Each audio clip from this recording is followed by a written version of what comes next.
Amada iglesia, dando continuidad entonces a nuestra serie expositiva en el Evangelio de Mateo, específicamente en el Sermón del Monte, llegamos a esta porción que se encuentra en el capítulo 6 del versículo 2 al versículo 4. Y pensando en esto, quería traer a ustedes una historia, o más bien una historia, no, una ilustración. La Grecia antigua es conocida por ser cuna de la cultura en varios aspectos. Uno de ellos fue una forma teatral conocida como la tragedia. La tragedia. En ella, los actores representaban escenas de la mitología, historias de héroes, entre otras historias. Y parte del trabajo del actor consistía en saber usar su voz, ya que en esa época, a diferencia de lo que tenemos hoy, no se poseían los equipos de amplificación con los que hoy contamos para poder hacer este tipo de obras. En muchos casos, lo que ellos usaban eran máscaras con algunos elementos que servían para amplificar su voz y a través de los cuales ellos representaban los distintos papeles. Y como lo mencionaba la semana pasada, un actor podía representar varios papeles porque podía usar varias máscaras. A este grupo de personas se les conocía como hipócritas. Pero Jesús quiere mostrarnos algo diferente cuando hablamos acerca de esta palabra, que hay hipócritas en medio del pueblo y hay una manera de identificarlos.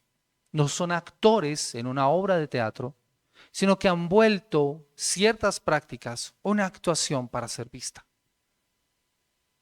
Luego de que Jesús nos ha hablado acerca de la justicia del corazón y esa justicia que debía ser mayor a la de los escribas y fariseos, como estuvimos nosotros considerando en Mateo capítulo 5, el versículo 20, dice, porque os digo que si vuestra justicia no fuera mayor que la de los escribas y fariseos, no entraréis en el reino de los cielos. Después de que Jesús ha enseñado esto, pasa a explicar cómo debe ser la verdadera espiritualidad de los creyentes. Y dentro de la cultura judía había una práctica muy común o una serie de prácticas que tenían los creyentes. Y era la de dar limosna, junto con la oración y el ayuno. Interesante que Jesús explique precisamente esas tres prácticas en los pasajes que vamos a estar estudiando. En este capítulo nuevamente se pone de plano un problema que había dentro de la comunidad judía. Muchos habían perdido de vista el propósito de estos elementos y los habían visto más bien o los habían vuelto meras formas de promoción o de reconocimiento personal, no muy distante a lo que pasa hoy en día. Para ello, Jesús nos lleva entonces a considerar el primer elemento, el de la ayuda a los pobres o a los necesitados, o como dice la Reina Valera, la limosna.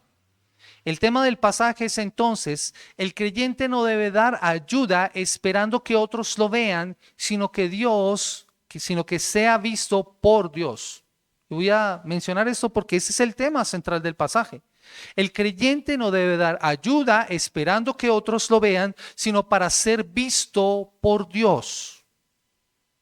Y hay dos preguntas que debemos hacer a partir de esta sección y que las respuestas a estas dos preguntas son los puntos de este sermón. La primera es, ¿cómo es que nuestra ayuda a los pobres se puede volver un espectáculo para ser visto?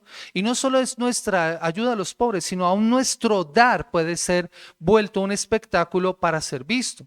¿Y cómo debe ser entonces nuestra ayuda o nuestro dar para que no sea un espectáculo para ser visto? Y esto es de vital importancia porque para el Señor esto no es de segundo plano. Como dice un autor, la vida religiosa pública es crucial para el desarrollo de la espiritualidad personal.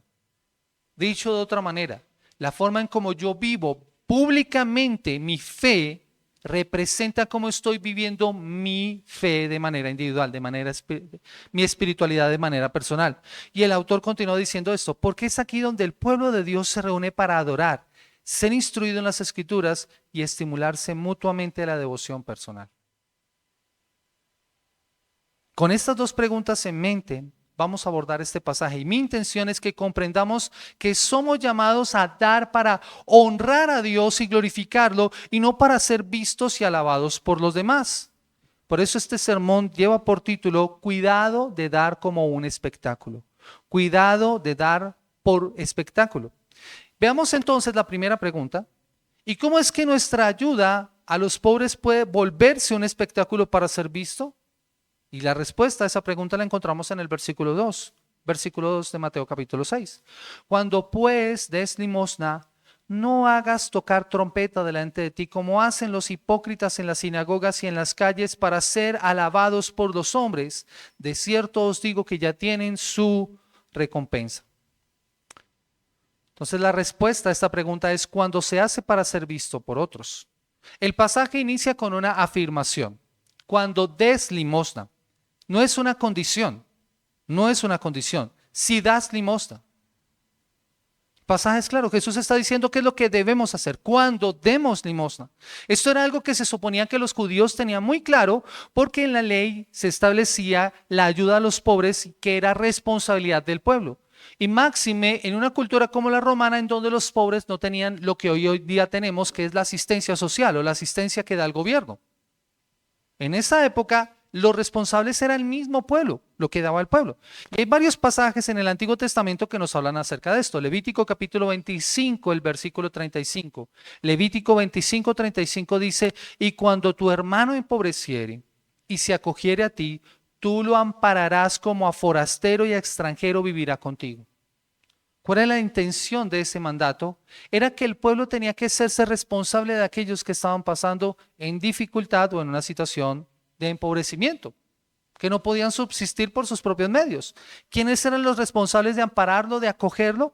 Dice la palabra del Señor que el mismo pueblo de Dios. Deuteronomio capítulo 15, el versículo 7 y el versículo 8 dice, si hay menesteroso contigo uno de tus hermanos en cualquiera de tus ciudades en la tierra que el Señor tu Dios te da, no endurecerás tu corazón ni cerrarás tu mano a tu hermano pobre, sino que le abrirás libremente tu mano y con generosidad le prestarás lo que le haga falta para cubrir sus necesidades. Ese era el llamado al pueblo de Dios. Y en el versículo 11, ya en Deuteronomio 15, dice la palabra del Señor, la razón, porque nunca faltarán pobres en tu tierra. Por eso te ordeno, con liberalidad abrirás tu mano a tu hermano, al necesitado y al pobre en tu tierra. Así que el asunto era muy serio para el Señor y debía hacerlo para el pueblo. De hecho, en Proverbios capítulo 14, el versículo 31, la palabra de Dios establecía un juicio para aquel que no hiciera esto y que actuara en contravía a lo que el Señor había establecido. El que oprime al pobre afrenta a su hacedor. O sea, quien oprime al pobre, quien le quita, quien no le ayuda, está afrentando a su hacedor, a Dios mismo. Y el versículo sigue diciendo, pero el que se apiada del necesitado lo honra. Esto era algo que el pueblo tenía entonces muy claro. Y un versículo que vimos nosotros la semana pasada, Proverbios 19, 17 dice, el que se apiada del pobre presta al Señor y Él lo recompensará por su buena obra. Como podemos ver entonces, mis amados hermanos, en las Escrituras este tema no se discutía. Al pueblo se le recordaba continuamente en estos y otros pasajes que fuera generoso y que ayudara a aquellos que estaban en necesidad, ya fueran estos israelitas o extranjeros que vivieran en medio de ellos. Era una orden y el pueblo no cuestionaba esto.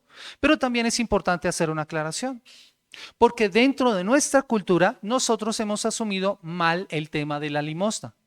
Porque hemos asumido que la limosna son aquellas monedas que depositamos en un alfolí de aquello que nos sobra.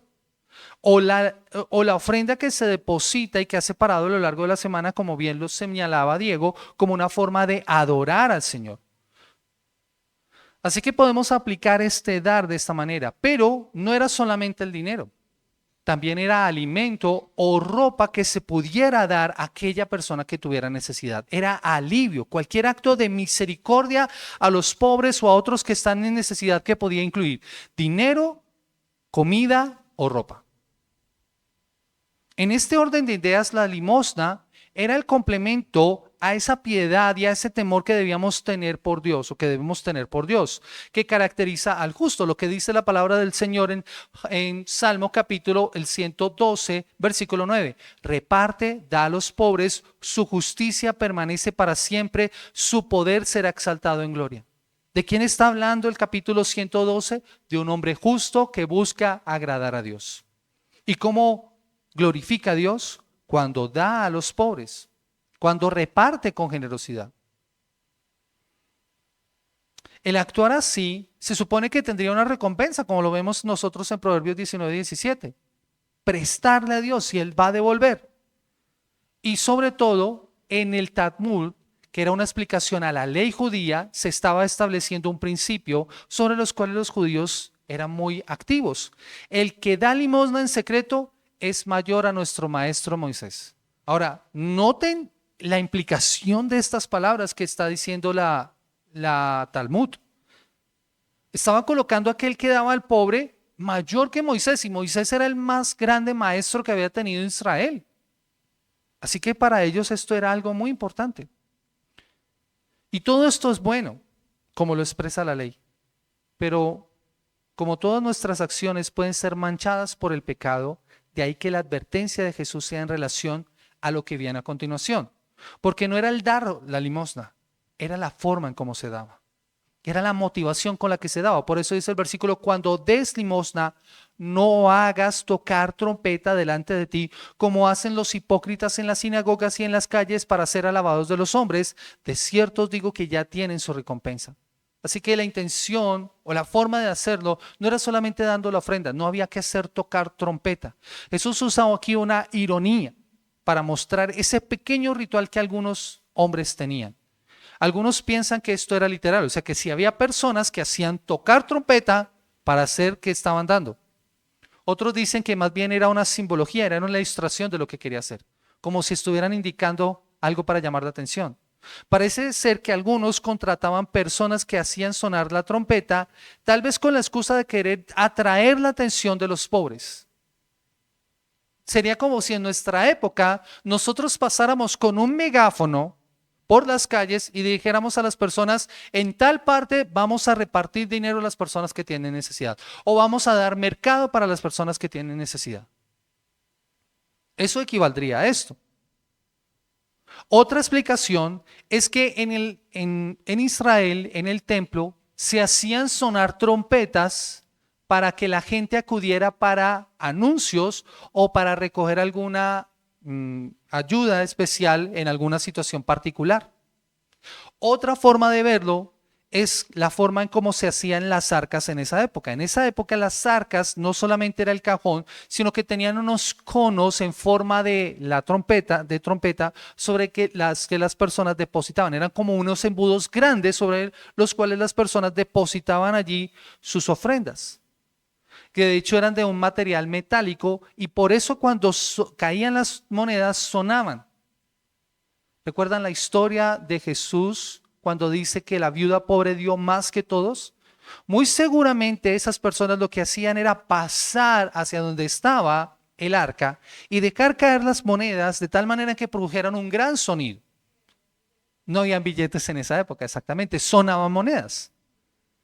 La ofrenda de la viuda no sonó porque era una blanca, una moneda muy pequeña. De seguro ni un tintineo se escuchó de esa moneda. Pero ella dio más que todos ellos. ¿Por qué? Porque dio todo el sustento que tenía. Ellos dieron de lo que les sobraba.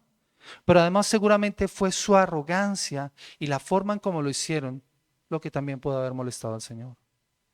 Así que nosotros podemos ver, sin importar lo que hubiera sido, el pequeño ritual que tenían las personas. Esta era la oportunidad perfecta para ostentar.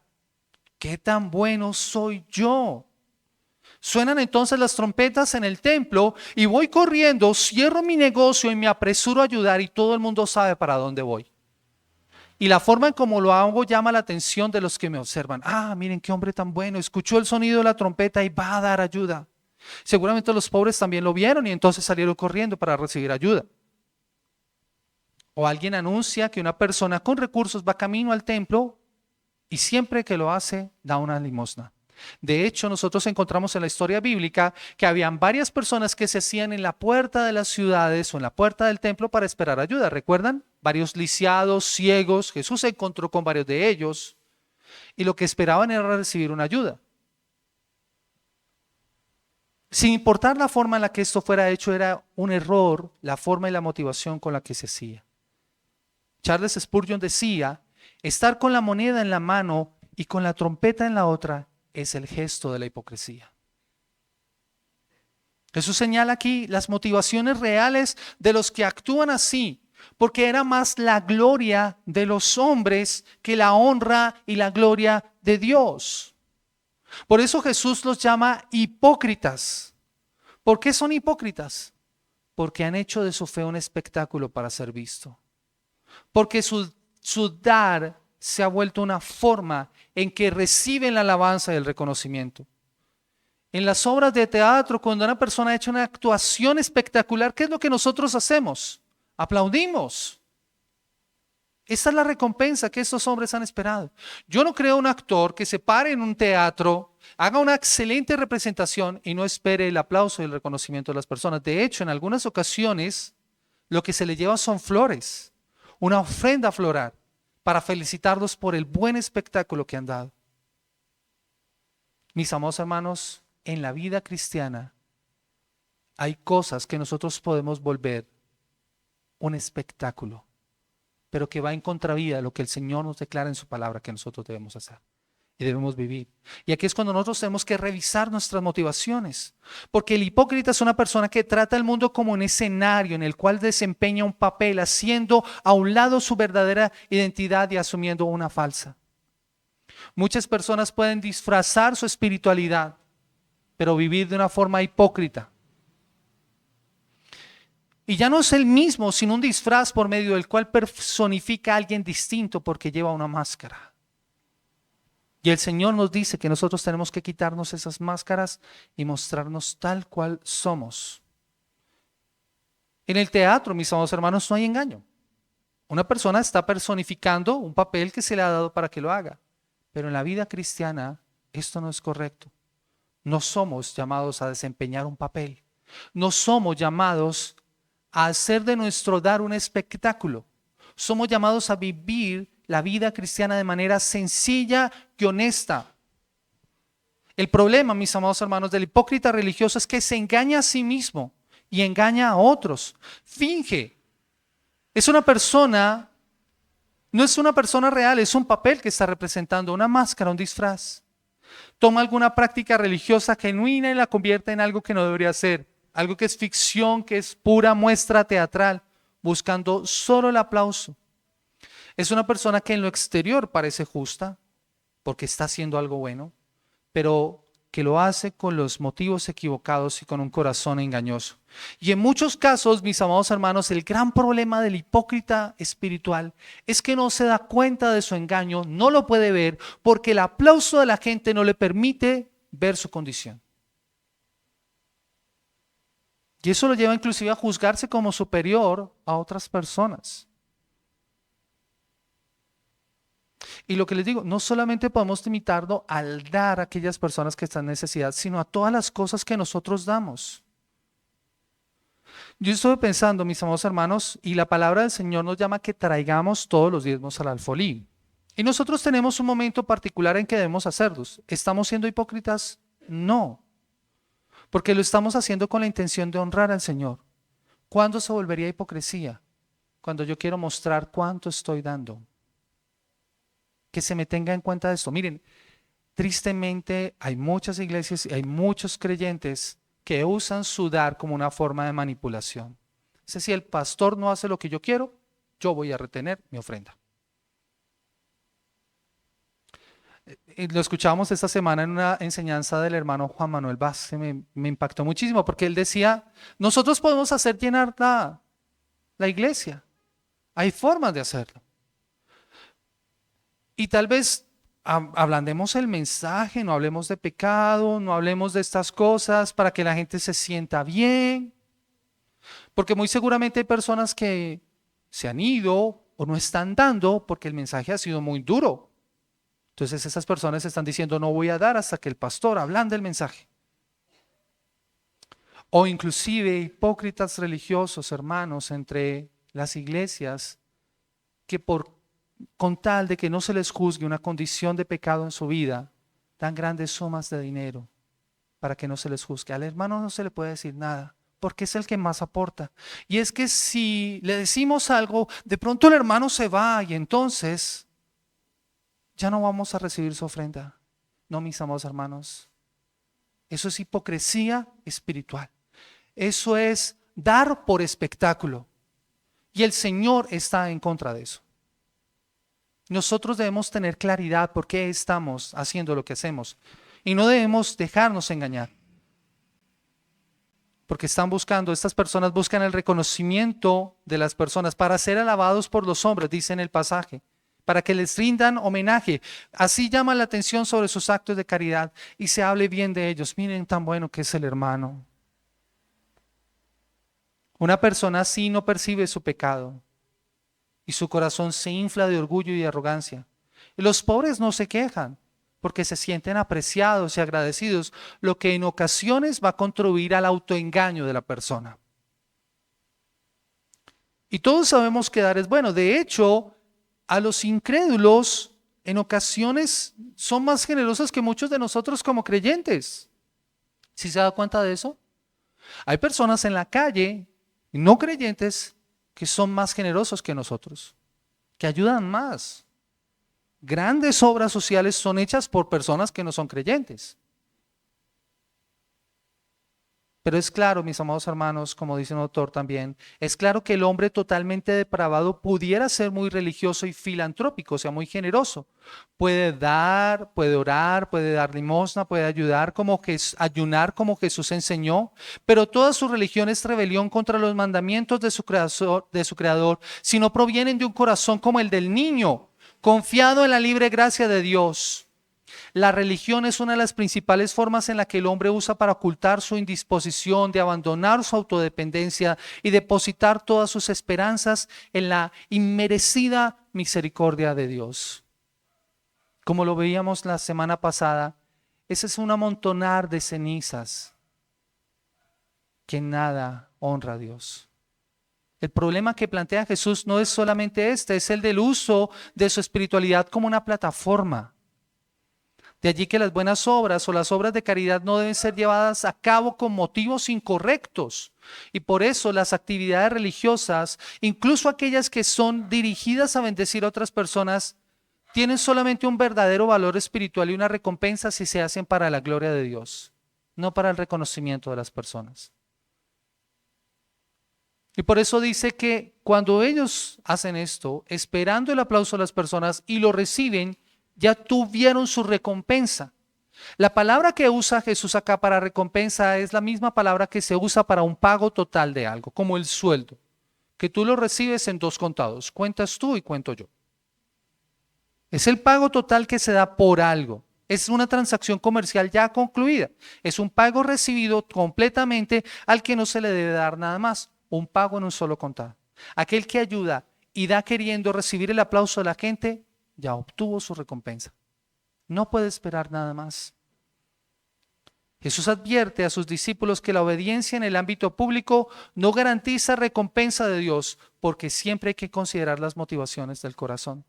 Aquellos que se muestran más humanitarios y desean a menudo el reconocimiento y la gloria humana, y ese dar que ellos dan benevolentemente hacia los pobres, en algunas ocasiones solamente para rebajar impuestos o para obtener fama y reconocimiento, ya tienen la recompensa de las masas y es el aplauso. Pero Jesús no nos deja solamente con esto. Jesús nos lleva más allá para mostrarnos no solamente cómo es que no debemos convertir nuestro dar como un espectáculo, sino cómo es que nuestra ayuda a los pobres se puede dejar de ser un espectáculo. Y es la segunda pregunta: ¿cómo debemos dar nuestra ayuda a los pobres para que no sea un espectáculo para ser visto? ¿Cómo es que debemos dar para que no sea un espectáculo? Es lo que vamos a ver nosotros en los versículos 3 al versículo 4. Y que yo he titulado Cuando se hace en secreto para ser visto por Dios. Cuando se hace en secreto para ser visto por Dios. Vaya conmigo a los versículos 3 y 4. Mas cuando tú des limosna, no sepa tu izquierda lo que hace tu derecha, para que sea tu limosna en secreto, y tu Padre que ve en lo secreto te recompensará en lo público.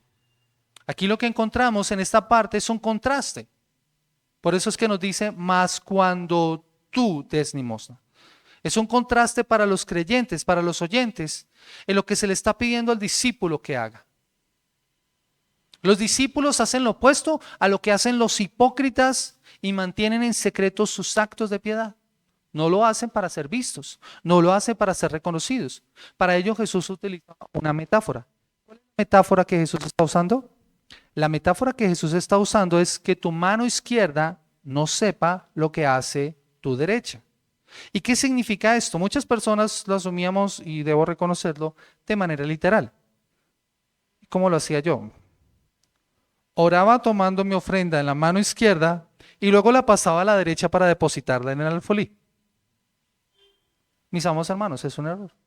No es de esa manera. Lo que Jesús está usando es una metáfora para señalarnos que no debe ser visto, ni por, o sea, con la intención de que sea espontánea, no para alabarme ni siquiera interiormente. Debe ser de manera anónima. Mi mano izquierda no va a saber lo que hace mi derecha. Debo hacerlo de manera anónima. Las manos representan las acciones. Así que lo que Jesús está diciendo es que debo mantener en secreto mi generosidad, no para mérito mío, pero sí garantizando que sea motivada para honrar a Dios, sino para obtener la alabanza y el reconocimiento de las personas. Eso es lo que Jesús me está diciendo. Si nadie sabe que he dado, evitaré el riesgo de que mi orgullo se infle. Es el mantener en secreto aquello que estoy dando. Jesús aclara que esto debe permanecer en secreto sin la intención de ser publicado para que tu ofrenda, tu limosna sea en secreto. ¿Y cuál va a ser el resultado? Lo que dice Jesús es que el resultado es que mi Padre que ve en lo secreto, Él recompensará. O sea, la recompensa viene de Dios. Nadie vio, ni siquiera yo, no, o sea, mi intención no fue ser visto, pero alguien sí vio. Dios vio eso que tú hiciste. Vio las motivaciones de tu corazón. Yo creo que por eso la ofrenda de la viuda fue alabada por Jesús. Porque no fue la cantidad de lo que ella dio, fue la motivación con la que ella lo hizo. Y eso entonces nos debe llevar a nosotros a evaluarnos. El resultado es que nuestro Padre ve en lo secreto. Los elogios humanos no pueden compararse con el valor de que Dios reconozca nuestra secreta generosidad. Y es lo que nosotros debemos buscar. Un seguidor de Cristo está interesado en las bendiciones y la aprobación de Dios, no en la aprobación pasajera de los hombres. Lo que nosotros podamos hacer por muchas personas cuando esperamos la alabanza y el reconocimiento de ellos va a ser pasajero. Pero Dios no deja de ver eso. De hecho, más adelante, en Mateo capítulo 6, nosotros vamos a encontrar que nosotros debemos hacer riquezas ¿en dónde? En el cielo. ¿Por qué hacemos riquezas allá? Porque allá no se dañan, no se roban, no se pierden. De este lado de la eternidad, lo que tú puedas hacer muchas ocasiones se va a perder. ¿Cierto? Pero el Señor nos dice que nosotros debemos hacer nuestras riquezas allá en el cielo, para ser vistas por Dios. Y Dios recompensa. Y no es algo que nosotros estemos buscando. No es que nosotros ahora hagamos buenas obras y demos para que el Señor nos dé nuestra bendición. El falso evangelio de la prosperidad que ha sido enseñado en muchos lugares. Da para que el Señor te multiplique. No, no es eso. Yo no estoy haciendo una transacción comercial con el Señor. Yo te doy esto para que tú me des el doble, el triple, el cuádruple. No. Doy porque es el mandato del Señor. Doy sin la motivación de ser alabado por los hombres ni para que mi orgullo se infle. Doy porque estoy agradecido con el Señor por lo que el Señor ha hecho en mi vida. Y en gratitud a lo que Él ha hecho, yo doy a los que necesitan. Doy para el sostenimiento de la obra. Doy para que el evangelio siga expandiéndose. Así que debemos responder esta pregunta. ¿Cómo podemos hacer para que mi dar no se vuelva un espectáculo? Es no perder el enfoque. Nosotros no debemos perder el enfoque. Si dejamos de mirar a Cristo para observar la respuesta de las personas, si lo que esperamos es la reacción de las personas cuando nosotros estamos dando, hemos perdido el enfoque. Nuestro dar debe estar motivado por la obediencia y el amor a nuestro Salvador y no por las recompensas y los reconocimientos de otras personas. Así que cuando nuestra generosidad es hecha con el ánimo de ser vista en público por las personas, no debemos esperar más recompensa. Pero cuando lo hacemos para agradar a Dios y en secreto, solo entre Él y yo, con el deseo y la motivación que sea Él honrado por mi actuar y en gratitud por su obra, su recompensa va a ser pública. Su recompensa va a ser pública. Y como lo señalamos la semana pasada, tal vez no es una recompensa material. El Señor se dice en su palabra que el que da al pobre a Jehová presta, dice la Escritura. Pero yo no debo dar esperando que el Señor me devuelva. Sin embargo, el Señor es fiel y recompensa en público. Así que, ¿qué más podemos aprender de este pasaje, mis amados hermanos? ¿Qué otros aspectos podemos traer a nuestra vida, lo que nos enseña Jesús en esta porción? Mis amados hermanos, nosotros somos llamados a ser generosos. A generosos en el sentido de que cuando tenemos podemos dar, especialmente aquellas personas que están en necesidad. Pablo afirma que Dios ama a quien da con alegría. Vaya conmigo a 2 Corintios capítulo 9, el versículo 7. 2 Corintios capítulo 9, el versículo 7.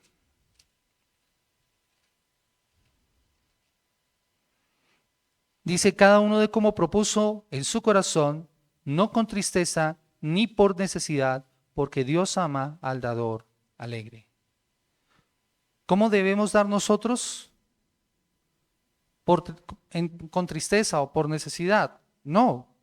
Dios ama al dador alegre. Debemos dar con alegría, cada uno de como propuso en su corazón.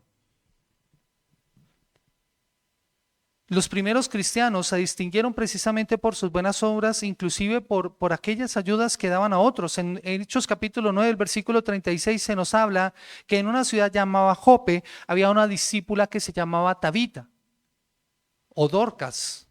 Y esta era una mujer muy rica, con muchos recursos, pero era también rica en buenas obras y caridad que hacía continuamente. ¿Te distingue eso a ti como creyente? ¿Eres generoso? ¿Que das cuando hay una necesidad? La ayuda a las viudas y a las mujeres necesitadas es solucionada en Hechos capítulo 6, el versículo 1. Había mujeres viudas necesitadas, mujeres que no se podían valer por sí mismas ya, tal vez porque eran muy adultas. Y en ese momento surgió una dificultad en la iglesia porque unas mujeres viudas estaban siendo atendidas y otras no. Las judías eran atendidas, las griegas no. Eso puso una dificultad en la iglesia. ¿Y qué hicieron los hermanos? Fueron y hablaron con los apóstoles y los apóstoles les dieron la solución. Que haya hombres entre ustedes llenos del Espíritu Santo que atiendan a las mesas para que puedan ayudar a las viudas. ¿Ven? La ayuda a las personas en necesidad, a los pobres. El mismo Jesús y los discípulos andaban con una bolsa de dinero para dar ayuda a los pobres. O sea, el mismo Señor nos da a nosotros un ejemplo. Pablo enseñó a organizar una colecta precisamente para los pobres en Jerusalén. 2 Corintios capítulo 8, el versículo 9. Dice, porque ya conocéis la gracia de nuestro Señor Jesucristo, que por amor a vosotros se hizo pobre, siendo rico, para que vosotros en su pobreza fuereis enriquecidos. Versículo 10. Y este es mi consejo, porque en esto os conviene a vosotros que comenzasteis antes no solo a hacerlo, sino también a quererlo desde el año pasado. Ahora pues también llevad a cabo el hacerlo, para que como estuvisteis prontos a querer, así también lo hagáis cumplir conforme a lo que tenéis. Y todo eso está en el marco de esa ofrenda que se enviaba a la iglesia en Jerusalén que estaba en necesidad. Así que nosotros debemos dar porque entendemos el Evangelio. El Evangelio es lo que nos motiva a nosotros, a nuestra generosidad. No es la recompensa, es la respuesta a lo que hemos recibido nosotros. Debemos entender el Evangelio. Jesús enseña sobre el dar, pero con las motivaciones correctas. Por eso es importante, mis amados hermanos, que tú y yo comprendamos el Evangelio cuando damos. Lo que hemos visto acá, mis amados hermanos, es que Jesús no se opone al dar. De hecho, Él indica a sus seguidores que deben dar, pero estos seguidores deben entender lo que lo hacen como una meta de perfección y no para engañarse a sí mismos, pensando que lo que dan, esperando la recompensa de los hombres, va a agradarlos, va a agradar a Dios. Nuestros corazones son demasiado astutos, mis amados hermanos, para dejarnos abierta esta sugerencia a nosotros. Es por ello que debemos entender el Evangelio. Dios nos creó para su gloria. Dios nos creó a su propia imagen para que proyectáramos esa imagen y reflejáramos ese carácter y esa belleza moral. Dios nos hizo para que al mirar a nuestro prójimo y lo viéramos en necesidad, supliéramos para esa necesidad. Debemos vivir todo lo que hagamos para su gloria y para su honra. Debemos vivir para amarlo, como dice la Escritura, confiando en Él, siendo agradecidos con lo que Él hace. Y cuando hacemos estas cosas estamos proyectando su imagen en nuestras vidas. Cuando vemos a nuestro prójimo y le ayudamos. Pero el pecado nos ha afectado, todos hemos pecado y ninguno puede alcanzar la gloria de Dios. Ninguno puede completar la meta perfecta establecida por Dios. Por cuanto todos pecamos y estamos destituidos de la gloria de Dios, dice la palabra del Señor que ninguno de nosotros le ha amado a Él, ni le agradeció, ni le obedeció como debía. De ahí que inclusive nuestro dar esté tan motivado no por la gloria de Dios, sino por nuestra propia gloria. Allí se evidencia nuestro pecado. Cuando tú das esperando la recompensa de los hombres, eso evidencia el pecado que te ha manchado a ti y no la gloriosa honra del Señor que debe recibir Él por cómo te ha creado. Así que todos nosotros merecemos el castigo, porque la paga del pecado es la muerte, pero la dádiva de Dios es vida eterna en Cristo Jesús. Aquellos que no obedecieron al Señor Jesús sufrirán el castigo de eterna destrucción, excluidos de la presencia del Señor y de la gloria del Padre. Pero el Señor en su gran misericordia envió a su Hijo Jesucristo para darle a los pecadores el camino a la vida eterna. Por eso nos dice, de tal manera amó Dios al mundo que ha dado a su Hijo unigénito para que todo aquel que en Él cree no se pierda, mas tenga vida eterna. Cristo nos redimió de la maldición de la ley, habiéndose hecho maldición por nosotros, dice Gálatas 3:13. Porque también Cristo murió por los pecados una sola vez, el justo por los injustos, para llevarnos a Dios. Y segundo a los Corintios capítulo 8, el versículo 9, ya conocéis la gracia de nuestro Señor Jesucristo, que por amor a vosotros se hizo pobre, siendo rico, para que vosotros en su pobreza fueseis enriquecidos. Ahora, si Cristo es tu mayor tesoro, si Él es tu mayor tesoro, la motivación para dar está en base a que Él es tu tesoro. Si lo tienes a Él, lo tienes todo. No necesitas nada más. Él es tu recompensa. No el aplauso de las personas, no el reconocimiento, no una placa en una pared donde diga cuán generoso ha sido. ¿Se han dado cuenta que hay monumentos y hay lugares en donde colocan placas a las personas para dar reconocimiento por su generosidad? No esperes una placa. No esperes el aplauso de las personas. Espera la recompensa que solo puede darte Cristo, quien es tu mayor tesoro. Por eso Dieter Bonhoeffer dice esto: ¿quién puede ser capaz de vivir de tal manera que una los dos capítulos 5 y 6 del Evangelio de Mateo? Nadie, sino aquel que ha muerto al viejo hombre y ha encontrado una nueva vida en Cristo, en el discipulado. El amor, como un sencillo acto de obediencia, solo es posible en la muerte del viejo hombre, de aquel que ahora tan solo existe para la justicia de Cristo y para sus hermanos. Ahora ya no vive Él, sino que Cristo vive en Él. El amor de Cristo, el crucificado, es lo que ha hecho posible la muerte del viejo hombre y dado lugar a ese Cristo de ahí en adelante. Ahora solo vive para amar a Cristo y amar a sus hermanos. ¿Amas a tus hermanos cuando están en necesidad? Nosotros aquí hacemos varias cosas. Cuando hay una necesidad para una persona, se pide que podamos dar. Pero hay algo que nosotros hacemos también porque no podemos perder de vista. Tenemos una canasta que llamamos la canasta de amor. Y en esa canasta nosotros lo que traemos es alimento. A veces las personas no necesitan plata, pero un mercado, ¿cuánto le puede ayudar? ¿Hace cuánto que no traemos nosotros algo para ayudar a un hermano que está en necesidad? O a una persona. A veces no es necesariamente una persona de este lugar, pueden ser otras personas. O ropa. Amados hermanos, nosotros tenemos que darnos cuenta en cómo hemos fallado en nuestro dar.